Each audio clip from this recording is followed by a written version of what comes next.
Yo YouTube, how is everybody doing today? This is your boy Gamer George and I am back. It's been a long time, and as you can see on your screen today, I am bringing you some Call of Duty Infinite Warfare beta post commentary, my thoughts, my reactions. This specialist is fucking insane. I'm tearing these guys up.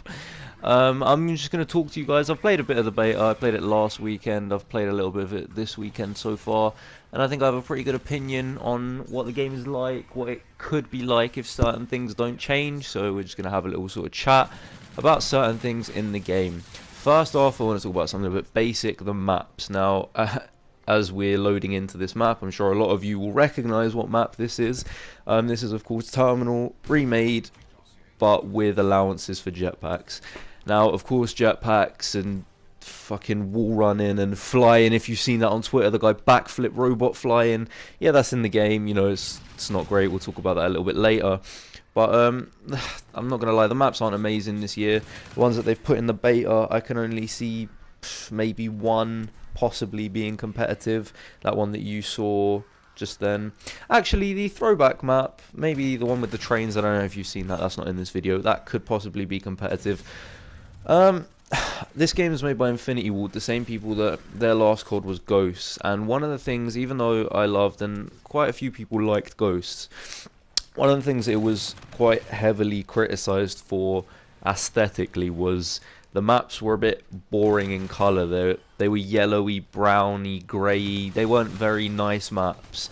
And then you had AW, which was sort of similar but had a big graphic improvement because that was the first game properly entirely for next gen. And then you have Black Ops 3, which one of the things I loved about Black Ops 3 was the appearance of the maps, not necessarily how they all played, but the maps just looked good.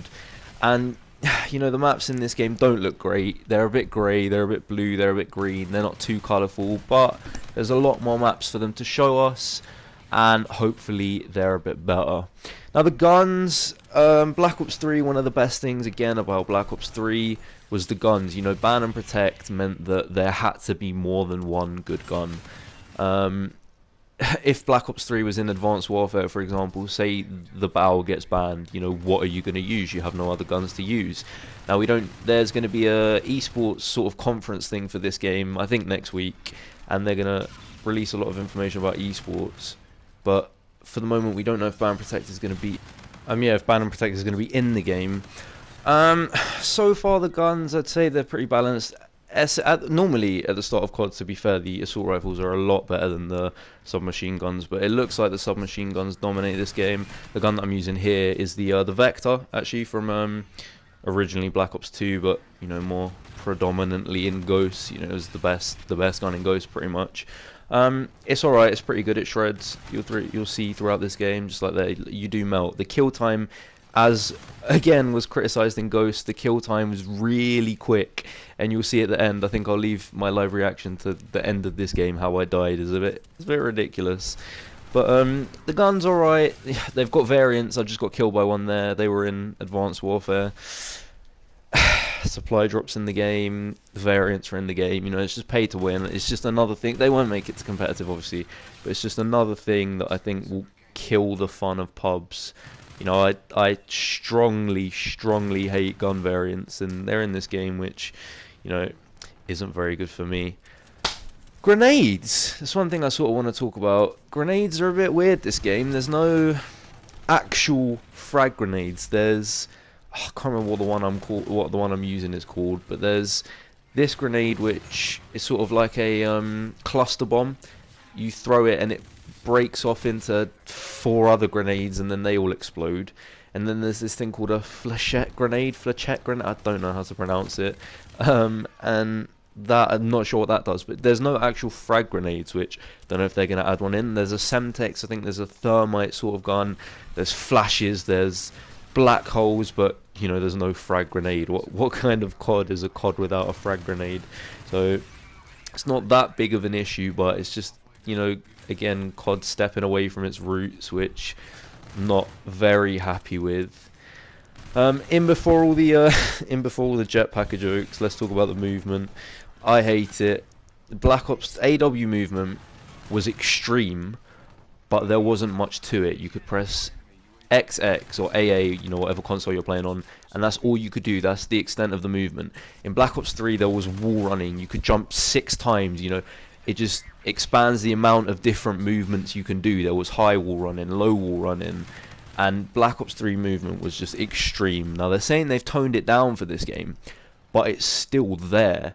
So in this game, until you play it, you won't really know, but it's heavier, the movement's clunkier, you feel like there's a lot of gravity and there's a lot of weight pulling you down when you're boosting, which isn't a good thing, because even though, yes, it may be turned down, it's still in the game and it doesn't feel smooth. So, you know, the Black Ops 3 movement, as extreme as it was really fluent.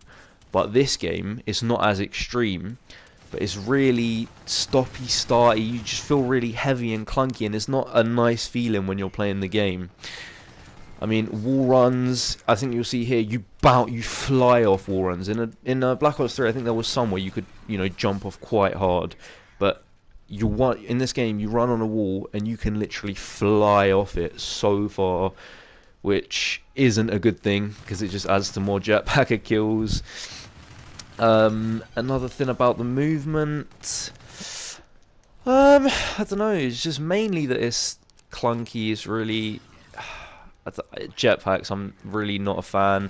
There's still outside wall runs in this game. Don't be fooled by anything you see that says that there's not. There's still, we've seen 5 maps and there's already a low wall run. I think I'll put in a clip of the low wall run maybe at the end. There's still high wall runs that you can do. There's still wall runs where you can jump and see over the map.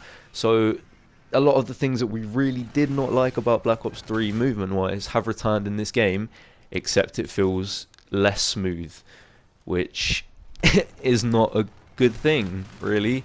Not very happy about that, and that's not something they can patch. They can't just patch the whole movement of the game and fix it. The G slide, I don't know if you've seen me do it a couple times, I don't know if I do it anytime soon.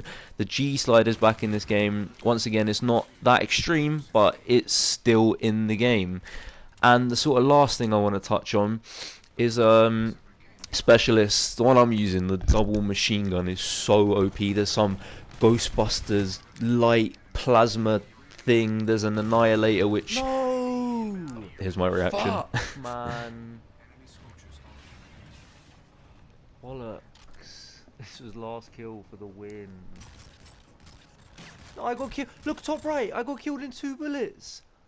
I got killed in 2 shots. What? Yeah, I got fucking joked. But But yeah, specialists are so extreme. They can't make it into competitive for another year. No one wanted them last year. No one wants them this year. And a quick thing, a lot of people are saying, oh, there's no afterburner in the game. I'm so happy about that. But this... Okay, so let me just explain the specialist for those of you who don't quite know about it. What happens this year is that they're called combat rigs. And you pick a rig, so like you pick the Heatwave guy from last year. And before you could pick Purifier or Heatwave. But now you pick a weapon and a sort of perk. So this guy I'm using here... You see that the weapon is the double machine guns, and then there are 3 perks that you can choose from for each character. The one that I was using in that game was after every kill, you basically run with overdrive after every kill. So every kill you get, it gives you a speed boost, and if you get 5 kills, you get an even bigger speed boost, and you can just sprint around and dip for ages. And on this character, one of the sort of specialist, not weapons, the perks that you can get is Afterburner, basically. I can't remember what it's called, I can't remember what it says, but the description is something along the lines of jetpack energy takes less time to replenish and kill enemies below you. I'm not sure what that means, kill enemies below you, because there is another perk on this guy where you can do the AW boost slam. But, you know, Afterburner's in the game, so don't listen to anyone telling you that it's not, because they clearly haven't, you know, looked through all the perks. But IW is going to be an interesting year. Modern Warfare is going to be the better COD, you know, if you ask me. But yeah, that's pretty much all I have to talk about. If you have enjoyed the video, please drop a like, comment, subscribe for more. It's been your boy Gamer George. I'm out.